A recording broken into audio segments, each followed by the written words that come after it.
Sermon number 72. How to seek divine blessings on the Prophet, peace be upon him and his progeny. In the name of Allah, the Beneficent, the Merciful.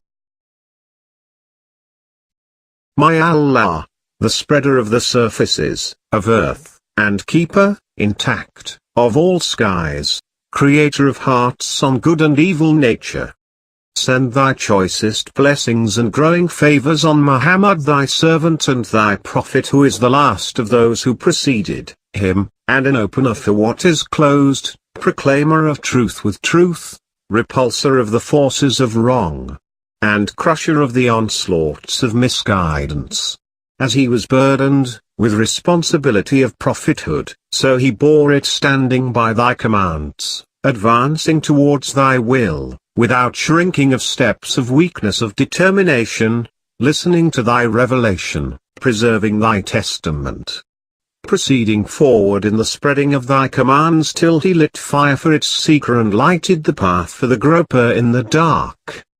Hearts achieved guidance through him after being ridden with troubles. He introduced clearly guiding signs and shining injunctions. He is thy trusted trustee, the treasurer of thy treasured knowledge, thy witness on the day of judgment, thy envoy of truth and thy messenger towards the people. My Allah, prepare large place for him under thy shade and award him multiplying good by thy bounty. My Allah, give height to his construction above all other constructions, heighten his position with thee, grant perfection to his effulgence, and perfect for him his light.